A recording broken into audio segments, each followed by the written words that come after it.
మొత్తం ఇక్కడ డిస్టెన్స్ ఏమొచ్చేసిందంటే కర్నూలు నుంచి ఓర్వకల్లు వరకు 20 కిలోమీటర్స్, ఓర్వకల్లు నుంచి బెలుం వరకు 90 కిలోమీటర్స్, బెలుం నుంచి యాగంటికి 35 కిలోమీటర్స్, యాగంటి నుంచి మహానందికి 55 కిలోమీటర్స్, మహానంది నుంచి అహోబిలం 65 కిలోమీటర్స్.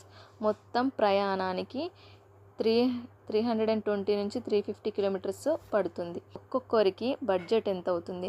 బస్సులో జర్నీ చేస్తే ఒక్కొక్కరికి 800 నుంచి 1200 వరకు ఖర్చు అవుతుంది. అక్కడ 2 డేస్ స్టే చేసిన దానికి 1000 నుంచి 2000 వరకు అవుతుంది. ఫుడ్కి వచ్చేసి 600 నుంచి 900 రూపీస్ అవుతుంది. అక్కడ ఎంట్రీ ఫీజెస్ ఇంకా మిస్లేనియస్ ఇతర ఖర్చులన్నీ 300 నుంచి 500 అవుతుంది. మొత్తం బడ్జెట్ వచ్చేసి మనకు 3000 నుంచి 4000 వరకు అవుతుంది. ఈ రూట్లో కర్నూలు జిల్లాలోని ముఖ్యమైన ప్రకృతి, చారిత్రాత్మక, ఆధ్యాత్మిక ప్రదేశాలను 3 రోజుల్లో మనము కంఫర్టబుల్గా దర్శించుకోవచ్చు, చూసుకోవచ్చు. వీడియో నచ్చితే సబ్స్క్రైబ్ చేయండి, షేర్ చేయండి. Thank you for watching.